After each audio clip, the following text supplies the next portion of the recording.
The body, by far the best crafted instrument, put together with measured precision, set and solid, yet so flexible and fluid. A well-purposed design in motion, its parts moving forward gracefully with time, yet keeping its place, leaving behind the evidence of a beautiful existence. The body, it gives, it stores, a container of light and dark, colorful rhythms, from the reds of life to the deep, mysterious blues of the soul. There you can find a clash of reason and folly, emotion and indifference. It's a push and pull between what is real and what is not. Blurry memories and vivid imaginations. The body, busting with bright emotions, passions, ambitions, sweet thoughts revealed in demonstration. Demonstrations that promise to gratify all senses, yet the body, it hides. A place of gloom to accommodate twisted thoughts, useless feelings, a shelter for deep, invisible wounds, so welcoming of fear, bitterness, hate, a body. In all its individuality and duplicity, giftings and mediocrity, though so resilient in the face of life's difficulties, is still the weakest part of the human. Though a well-purposed design, in motion, parts moving forward gracefully, doggedly with time, will tire and quit its place, leaving time to wonder and then forget it ever existed. But the spirit, in the midst of all this, though unnoticed, remains steady and unshaken, without blemish, imperishable, enduring, knowing fully well that once the body begins its descent to dust, the spirit lives on, past time itself, immortal, invisible, supernatural, and that is what we are. It should be common knowledge that we are uncommon. He gave his body so we can be extraordinary, born to life, life everlasting, life abundant. Though our bodies fail, we can have the spirit. That's why we are different. It's our superpower. The spirit is the true master of the body, and we follow its lead. Just like the wind blows as it pleases, it comes and it goes in different directions. All of this is a journey. We are just passengers passing through, all with different journeys, but same destination. Just like a dance, we may run parallel or intersect at different points and times, but it doesn't have to be perfect. As long as if you feel the need to move, you move, yes. Or if you need to be still, still. Yes.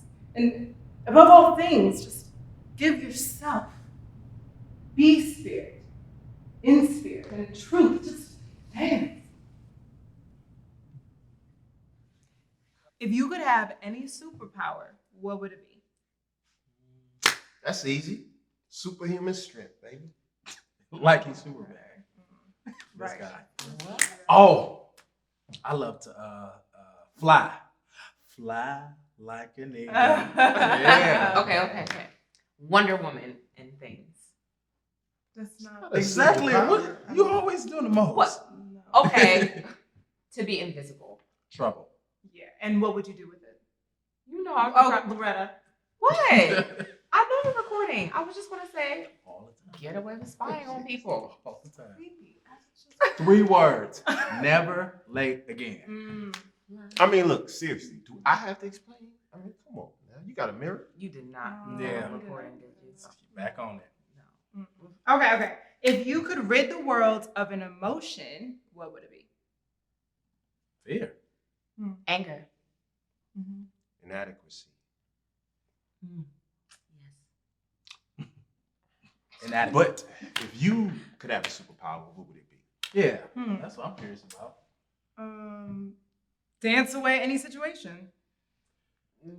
Oh, okay. Look, that's clever, but like, what do you mean? When you move, it speaks to the notion of what is possible to just dance. Okay, this may seem unreasonable, but I want to spend the rest of my life doing this. And how do you plan to do that? Yeah. Jesus. Touche. I was a drunk, desperately lonely, self-loathing, surviving anorexic. And it was hard to come to terms with this, especially since I had spent almost 20 years of my life living my dream and following my heart to be a dancer. A sad moment for me was when I realized that my gift had become a burden. I was in a bad place. Dangerously bad. But, I've always been a dancer. I can't remember ever being taught. It just always came so naturally to me. And, it was what I did to stand out from the crowd. Everyone knew me. I was the girl with the moves. It just became my identity, and it was the way I interpreted the world. My world. Dance was my world. And it wasn't just what I did, it was all I ever knew and all I've ever done. Probably the only thing I've ever done well. At least well enough to get paid the way I did. At one point, I thought I was so fortunate doing what I loved. The rush I got before each performance, no matter how grand or understated, the rush, the audience, the applaud, it just felt worth it all the time. So worth it, I didn't mind trying to keep up with the expectations of the business. I was so determined to be in control and to be the best. I didn't think twice about sacrificing friendships, family, true love, and my self-respect just to get to be center stage. It took a while, maybe more time than it should, for me to accept that I was wasting away. No matter how great a moment is, it won't last. I realized I had spent my whole life chasing and finding meaning in moments that can never fully satisfy. What do you do when you realize you don't know who you are, when no one is looking? When you feel a sense of worthlessness without praise or applause? How do we escape the expectations and pressures that threaten to suck the very breath of our own lungs, especially when that is what we live for? How do we rediscover the joy we had in the things we loved, so to embrace it totally again without fear, trusting we can use it for what is good? Mirrors. In search for meaning, we look for mirrors. Mirror, mirror. So tell me, what do we do with this need to be seen, to be heard, to be felt? This draw of hopes and dreams, this pursuit of a purpose, a legacy of influence and recognition. I say we give it to him. True purpose can only be found in pursuit of him. Although this dance may be unconventional in posture and in movement, let's worship. Let's dance. Let's dance for him, the God of motion, time, of our existence. It's an expression of freedom. And in that freedom, I found him. And with that freedom, I will live, I will move and dance.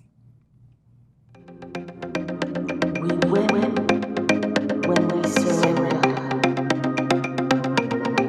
Our purpose is found in our pursuit.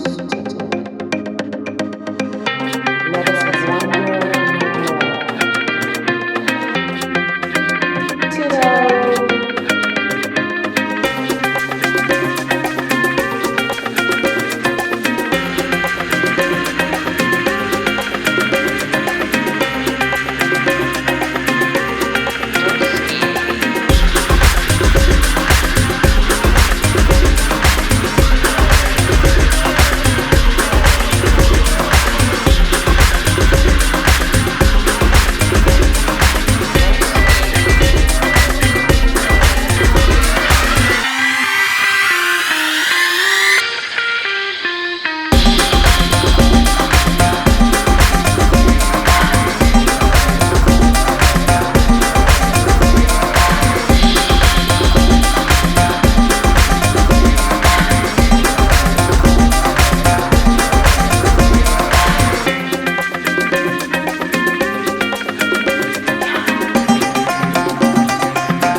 wow.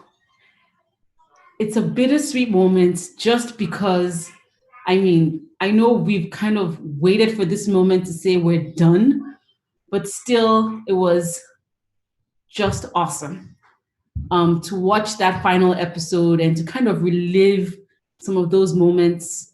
I hope you had an awesome viewing. I would like to thank cast and crew, Spirit of David members, Third Phantom. I'd like to thank our founder, Pastor Shegun Lawal. I'd also like to thank our sponsors and donors. Thanks for giving us some kind of support with money and all that to make this happen. I'd also like to thank viewers that are watching right now. This truly is what we like to call our offering, and our prayer is that God will use it to bless anybody and everybody that gets a chance to watch. Thank you, thank you, thank you. This is In Pursuit. I wonder what you're thinking about. If you have anything in your lives that you want to accomplish, any dream, this was our dream, one of our dreams, and it's a beautiful thing to see that God has brought it to fruition. And I pray the same for everyone that watches this. Whatever dream you have in your life, go for it and let God do his thing. Thank you, thank you, thank you. One quick shout out to MJ. Thank you. God bless you.